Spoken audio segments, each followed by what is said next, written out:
I'm Julian Jensen. I'm a social media entrepreneur, and I'm in the stream. Hi, I'm Femi Okay. And I'm Malika Bilal. There's been a lot of talk of U.S. immigration policy lately. Today, we dive into one aspect of it. The H-1B visa program. So who really benefits?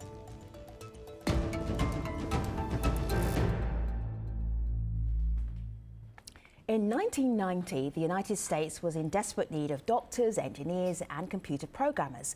So lawmakers created the H-1B visa program as part of an immigration overhaul so companies could quickly hire foreign workers for those positions. It was also a step towards permanent status in the US, but it didn't quite work out as planned. Some say the program is anything but what was originally intended, thanks to several legal loopholes.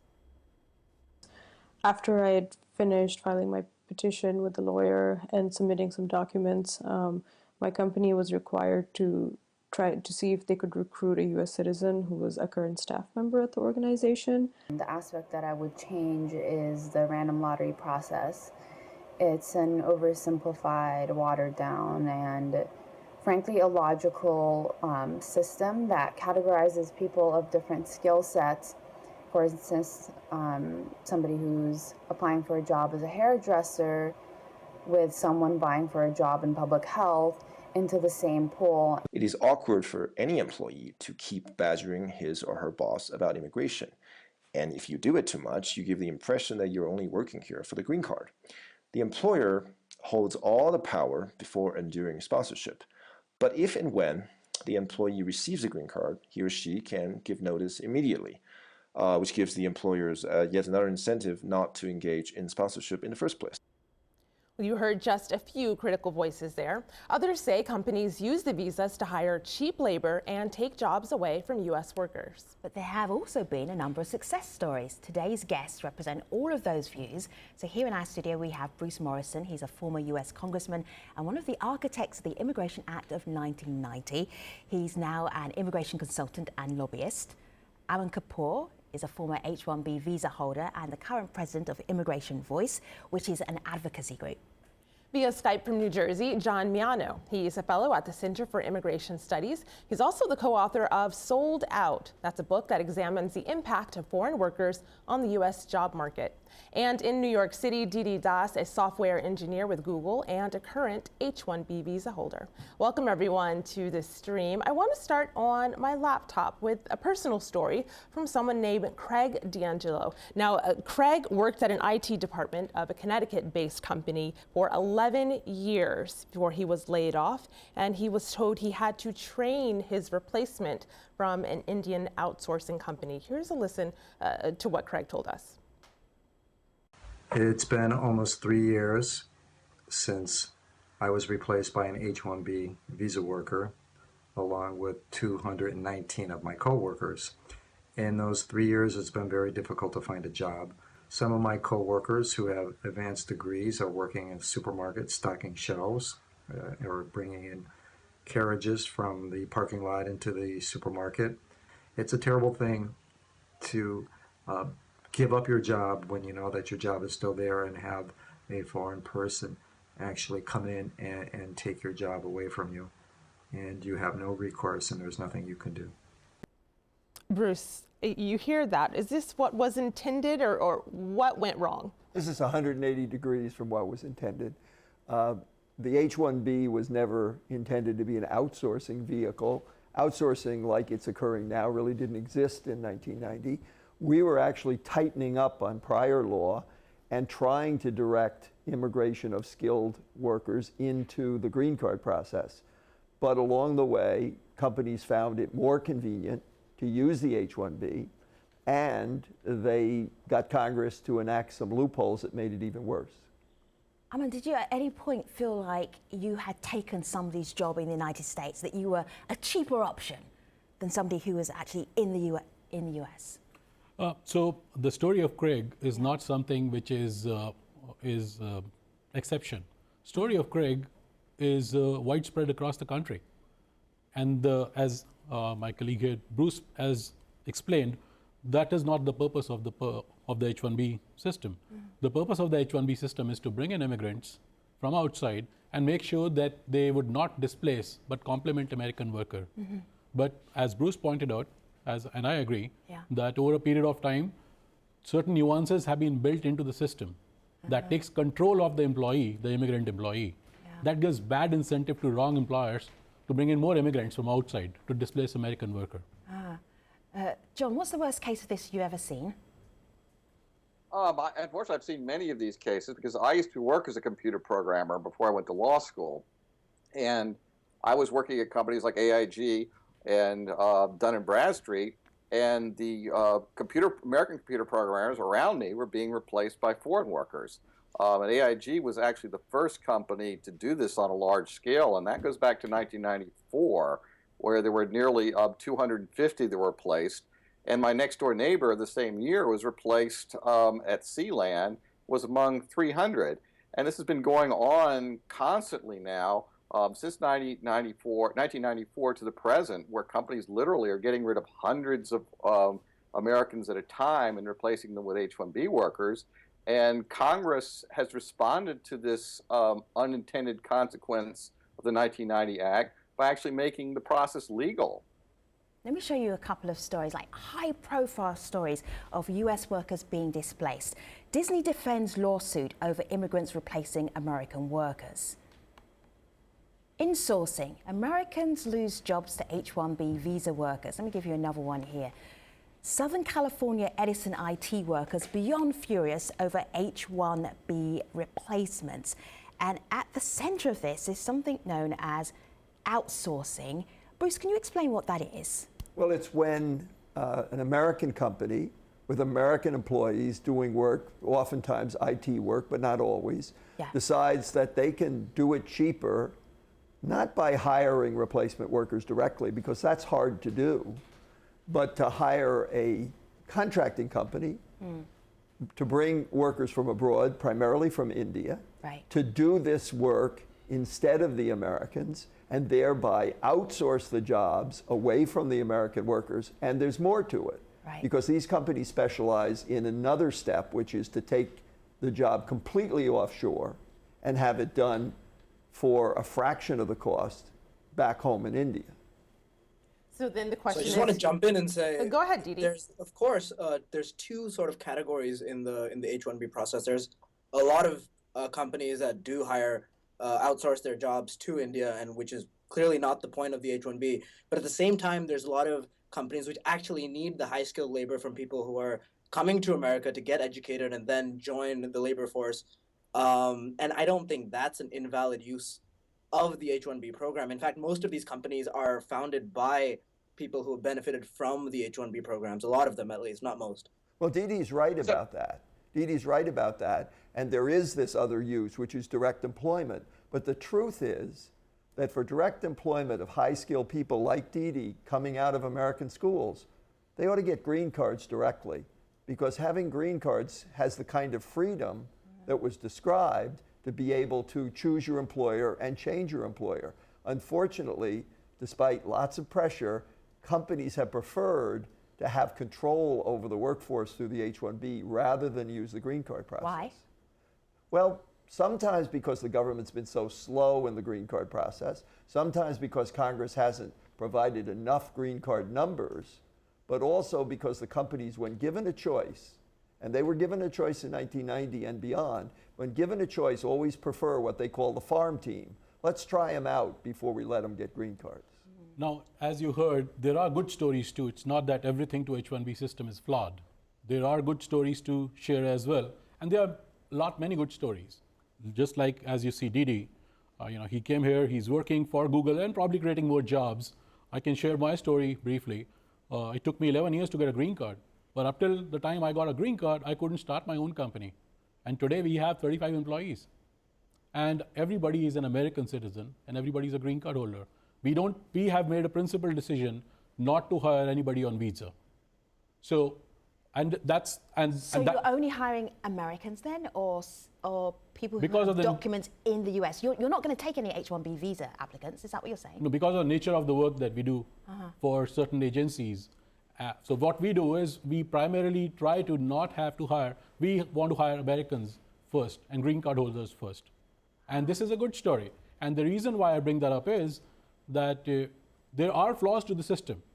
Everybody, if you see, my friend John through Skype and my friend Bruce and I and Didi, we all agree that there are certain things wrong with the system.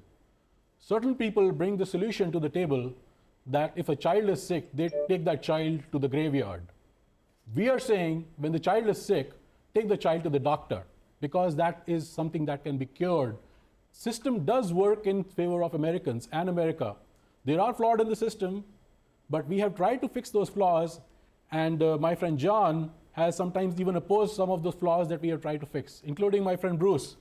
If you look at them, when you go on the Hill, and when they try to push for legislation or oppose legislation, they would be the ones who would be opposing us when we want to fix this thing. All right, when we want to fix the H-1B program or the green card program. You're talking about US lawmakers here, Malika. So I'm picking up, Aman, on the phrase really that you use. It's the terminology, don't throw the baby out with the bathwater. There are people online who are saying the same thing. John, I'll direct this to you. This is Race on Twitter. She says, the tech industry will suffer immensely, tremendously if this happens. How do they plan on replacing tech skills? Another person sent us a video comment. This is Ananya, who says something similarly about the cost-benefit analysis of what this could look like. Much of the conversation around tightening visa policies has been about how Indians are going to be really badly hit. The sort of ignored victim here is actually American innovation, because a lot of the billion-dollar companies, the unicorns here, like Bloom Energy, Instacart, AppDynamics, that was just bought over by Cisco for $3.7 billion, are all hemmed by Indian leaders. And then there's also the opportunity lost. Like Kunal Bell was actually supposed to work at Microsoft, but because of visa issues, he actually returned home to India. And then when he went there, he founded Snapdeal, which is now one of India's largest e-commerce companies and actually competes with Amazon. So John, she gave a specific example of someone taking those skills back to India instead of growing the economy right in the U.S. What do you make of that argument? Well, what you're describing here are the outliers. I mean, first of all, it's absolutely unrealistic to expect the United States can have an immigration policy that will grab every single person who might start another company in another country. But if you actually look at the H-1B data, the H-1B system uses a skill-based prevailing wage system, where the employer identifies the skill of the worker, then has to pay the corresponding prevailing wage. And employers classify nearly all H-1B workers at the bottom of the skill level. Only 18% of H-1B workers are classified by their employer at a skill that commands the prevailing wage. John, can I share an example here, and then you can help us just understand this a little more as an international audience who might not be up on the latest H-1B visa wages. So here's IBM. It's the number 4th employer or user of the H-1B visa system, and so they have over 12,000 employees on H-1B visas, and their average salary is $87,000. You go up to Microsoft, number 10 on the list of H-1B users, $129,000.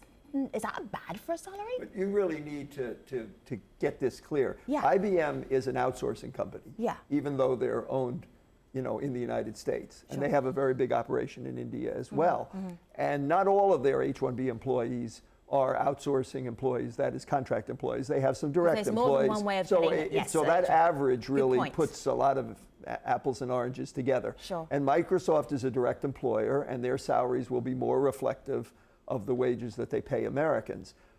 Overall, though, skills being kept in the United States and skills being developed among Americans and also among people who come here to school from abroad, that's a goal that I think everybody agrees with. And Aman is right that there are good stories. The key is, how do you not be exploited, either as an American or as a foreign worker? And the answer is, you have to have the same rights as everybody else in the workplace, and that's why green cards ultimately are the answer, because green card holders can't be controlled by their employer. And not necessarily. So to kind of respond to... You see, you can give rights on H-1B too. There is nowhere in any holy book that is mentioned that only green card folks on green card will have certain rights. You can give, the system can be changed where people on H-1B itself can have certain rights, where they are free to move about in the economy. Didi, Didi's on H-1B visa right now, so I want to hear what he has to say. Didi, go ahead. So I want to first respond to Bruce's comment about green cards. I think that's a great idea. But the way it works today, to give everyone some context, is if I were an international student who came and studied in America, if I was a STEM major, so if I was in a STEM field, I would have 29 months, and effectively now 36 months, to apply for my H-1B, and then I'd be a part of a lottery process, which is also clogged up by so many of these outsourcing giants, which makes it harder for me to get my H-1B. Then subsequently, once I get my H-1B, if I were to apply for a green card, being Indian, because the green card quotas are defined by your country of birth, being Indian, that takes me 10 to 12 years. I think today, as it stands, they're still processing green card applications from 2009 for Indian applicants. So that doesn't work today. I just wanted to make that clear. As for H-1Bs, the biggest concern for me is the lottery process, right? Like somebody on the commentary said, it's not everyone's put in the same bucket, and that just doesn't make sense. And that's really easy to reform. In fact, there's some bills in like HR 670 is a bill to reform sort of H-1B rules, and that goes a long way to sort of address everybody's issues with this to a large degree. But Didi, you're onto a lot of good points, and they all have to be addressed. And Aman is right that we should take it to the doctor and fix it. We might disagree exactly how to fix it, but we should be doing that.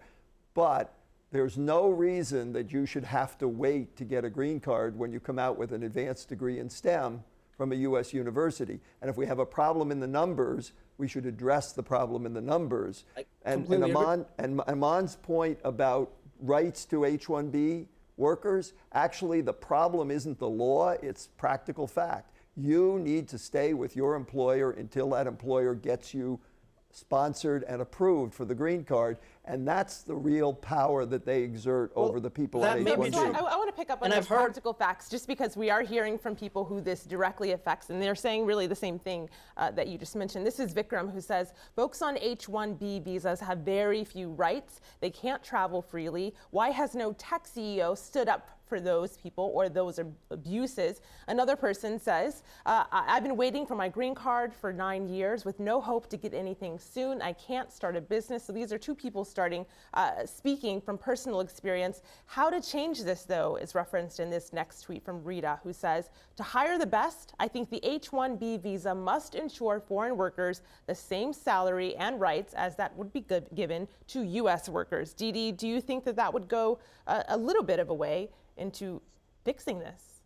So I want to respond to what Bruce said about H-1B visa holders not having any rights. So one of the reasons that happens is, so for me coming out of college, again, if I'm on OPT and I'm in this lottery process, when I get rejected the first time, I have travel restrictions. I can't go. Didi, I can't leave the country OPT is optional practical an training. Do you want to explain to Correct, me what optional practical training means? Very Optional briefly. practical training is a way that students, international students who come and get educated in America can continue to practice in a field related to their study after they graduate for 12 months for non-STEM majors and up to 36 months for STEM majors. And in fact, Donald Trump's executive order that's been leaked kind of speaks to reduction of the OPT program for some reason. And let me pick on what was said online by a gentleman raising a point that tech CEOs have not spoken up for the rights of their workers. They recently spoke up against the ban that was imposed by the executive order. But as Didi points out, and as the gentleman online pointed out, that there are 1.5 million skilled immigrants and their families who live like indentured servants on H-1B visa. But these same tech CEOs... do you know what Malika said to me as we were getting ready for this show? She said, I didn't realize that America was a bit like the Gulf states. Would you explain that? Because I was like, I did it like a double take. Yeah, pretty much. I mean, it sounds like what you're saying is what people say about those who work in countries overseas, and I was one of them. If you lose your job, you are kicked out of the country. Basically, you are, an indentured servant, some might say, to that employer. And that system can be fixed. That system can be fixed. Yes, John. Go ahead, John. One of the things that I've called for many years is to eliminate employment-based green cards entirely and put immigration in the hands of the immigrant rather than the employer. so that rather than have the company applying for the green card on behalf of the worker and able to string them along for years, that we change the system so that the worker applies for his own green card, gets his own lawyer, and controls his own immigration process. Well, Wow. there is Do you know something we how can much, agree on. speaking for somebody who has a green card, do you know how much that costs? It's a lot. Well, there's also another problem with that. That's the Canadian system. Yeah. It's a system where people get points. And I mean, how do you decide among millions of people who would like to get the green card, who gets them? Yeah. We have a system in which, for green cards, let's leave H-1B to the side for a moment. For green cards, the employer is the person who decides who has the skills that are most relevant to the American workplace. Some people would like the Canadian system where the government sets up a point system, and there are arguments on both sides. My own view is the employers actually know more about the skills that are needed as long as they can't control the worker once he or she is hired. And Yes, these are lofty I ideas. want to play this for you, guests, because this is a gentleman called Leo Ferrero, and he was testifying before the Senate Subcommittee on Immigration and the National Interest Subcommittee. He used to work for Disney until he had to train an H-1B visa immigrant for his job, or work, I should really say. Have a look at this. I started to think what kind of an American I was becoming. Was I going to become part of ruining our country by taking severance pay in exchange for training my foreign replacement? How many other American families would be affected by the same foreign worker that I trained?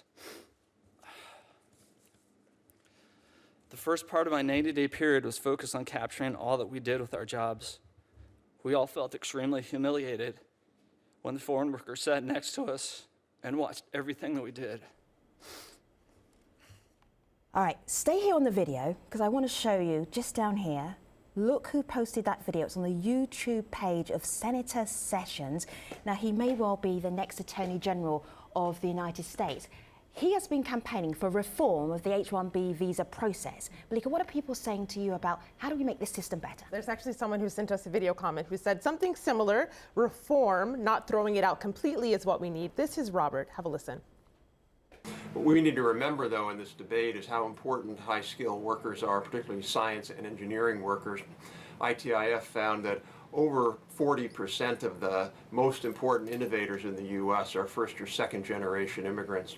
So it's important as the administration goes forward to make sure that any reforms mend the program, H-1B visa, not end it. There are changes that could be made to change the lottery or eliminate it, but we need to make sure that we keep America open to the best and the brightest. You know, this is a good narrative. This is a good bumper sticker slogan that we should get the best and the brightest. But the complete phrase and the complete sentence is how companies use right now, the current system is, get the best and the brightest and choke them to death within the same company for the rest of their life. You just make Bruce laugh. Well, I mean, and that is how the real system is. We should not, I mean, people have mentioned the lottery, and we should, that's a real solution. President Trump and his DHS secretary can change that right now. Right now, the lottery decides, because there are 3 times as many petitions as there are visas, it's decided by lottery. That's in a regulation. The regulation could be replaced with something else, like dependent companies go last, and independent companies that don't depend on the H-1B, only have a few, less than 15% of their workforce, they go first. Just that change would make outsourcing go to the back of the line and let the direct employers, including small employers, go to the front of the line. Now, you can do more than that with wages and everything, but that's something, a regulation could be passed tomorrow. All right, guests, I am taking you all to our online post show because you obviously have more to say. We've got John and Didi, Aman and Bruce as well, so we're taking you all to stream.outofzero.com. So if you're watching TV, get online. If you're online, get on stream.outofzero.com. Let me share with you a tweet from the 18th of August 2015 from @RealDonaldTrump. When foreigners attend our great colleges and want to stay in the US, they should not be thrown out of our country. Didi, do you find that reassuring? I hope so. I mean, well, that was 2 years ago. We'll see. Find out what Didi plans to do on our post show at stream.outofzero.com. Thanks for watching, everybody. Take care.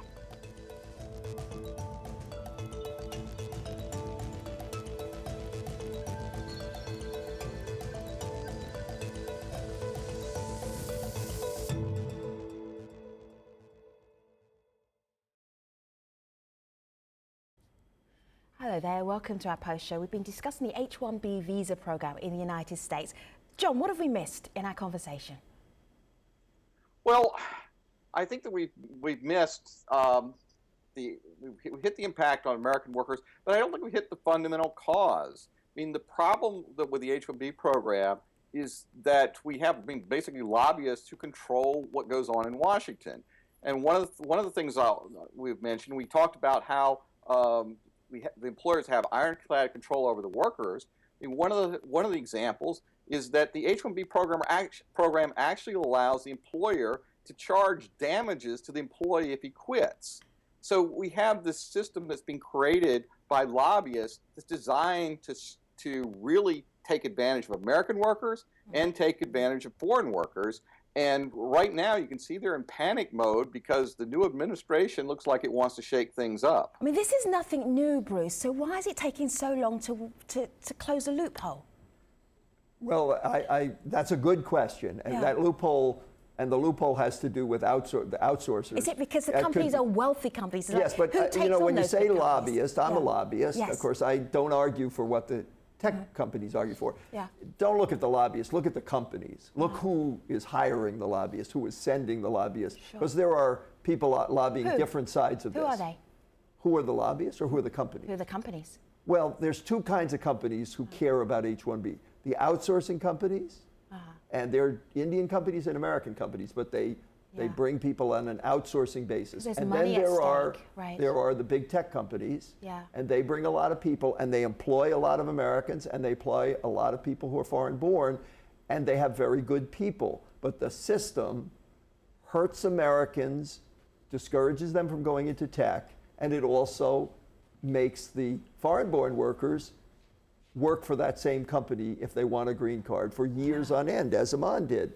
And that isn't the system. The system can be fixed. Aman says, you know, you can fix H-1B and give them the rights. The fact is, if there are enough numbers available, you can give them the rights through green cards, and you don't need to use H-1B except for really temporary assignments. You know, Femi, when we entered into the post show, you asked, what did we miss? So online, there are a few ideas from people about potentially the costs that we're not thinking about. So when we asked the question, do you think that the argument that H-1B visa holders are taking away jobs from American workers, is that valid or not? We got this answer from PJ, who says, mathematically speaking, it's true to a point, but it ignores the potential cost of not hiring H-1B workers. Now, what does that cost look like? We got a video comment from someone named Deborah D'Souza out of India, and she explained. What's happening now is that a few companies, especially IT companies, are flooding the lottery system every year, and it's perfectly legal for them to pay lower than average wages or replace American workers because of the loophole and a complete lack of oversight. So the question is how to bring in the best and the brightest, because right now a large chunk of H-1B workers are computer programmers who really just do unremarkable, repetitive work. But one thing to keep in mind is that the IT industry that hires a lot of H-1B workers is ubiquitous in the US. It's every time you pay for a plane ticket or a movie ticket. So if they're forced to raise wages, they will transfer that cost to the client and then the consumer. So the economics of the industry will change. So Aman, that cost being passed on to consumers, is that something you think people think about or know? Usually don't. But you see, here is what everybody agrees to. I heard John and Bruce, as well as Didi, and I can speak for myself as well, say that at the heart and at the core of this entire system, the flaw is when immigrants coming in, they don't have rights. As an American, I feel that when we make this pitch around the world that we are beacon of freedom, and then we want to bring in people who don't have that freedom when they come in, it just doesn't reflect good on us. It's not per our value system. Not just per our value system, it also hurts the people who are already here. As John shared, and as Craig earlier pointed out on the comment online, you see, in any system, when handful of people have fewer rights, in this economy, in the 90 million people, if handful of people have fewer rights, that means 1.5 million people have fewer rights. That means nobody is equal to anybody else, because the people who have less rights, they will become more attractive to the employer, and people who have more rights, they will be disqualified in the marketplace. But people who have less rights, they will land a job, but will be discriminated for a long period of time. So what, at the core of the system, whether you fix it through H-1B system, whether you fix it through green card system, whatever that method might be, whether it should be through regulation or a legislation. People must have these rights. These are basic rights to at least change their employer or start their company. Because if you allow them to start their company, then that will create more jobs over here. People need not wait for 15 years to be able to start their company. And if you change the system in this manner, then bad employers will no longer have reasons to hire workers from outside, because those workers will be able to change jobs. So at the heart of this entire system is so that workers must have job mobility. And there are bills out there, HR 392 of Congressman Jason Chaffetz. What that bill does is it removes per country limits. It already has 66 co-sponsors. All right, let's be realistic here. What you're saying all makes perfect sense. What you've all been saying all makes perfect sense. But do you see that happening? Any of these, the loophole being closed, the H-1B visa process being changed or adapted or amended? Do you see that realistically happening? John? I don't really see it. It might come, but it's going to be very tough. The problem is we have very powerful political forces who benefit off the system the way it is. I mean, how hard is it to put in a bill, you can't replace American with an H-1B worker? It's very simple. It takes one sentence. Yet we have streams of bills on H-1B that just contribute to the tangle and don't fix the problems. You know, immigration lawyers, they love this system. Right. You know, putting people in a queue, they just make a fortune off it. The businesses love this system. But you know, most people hate the system. The immigrants hate it. The American workers hate it. So it's a battle between classes here. Let me just revisit Didi. Didi, what are your plans in the US? Are you hoping to stay and get a green card? Or are you just coming for a couple of years? What's the plan? Well, for me, it was not as hard as it is for most people. I graduated. I was on OPT. I got my H-1B on the first attempt in the lottery, and I will apply for a green card hopefully soon. I have a feeling that Didi's really, really smart and really good at his job. Piece of cake for you. Malika, how do you want to wrap up? Two suggestions here, one looking at Americans and the other one looking at immigrants. Vikram says, for how to change this, it's simple, give rights. Let them change jobs for a start. Imagine being in the same job without raises. And on the other hand, Rita says, H-1B visa reform must include a law for U.S. workers to report companies who fire them to hire foreign workers and force them to train them. Bruce, Aman, John and Didi, it's been a pleasure having you with us for today's stream. Thank you very much for your time. Take care, everybody.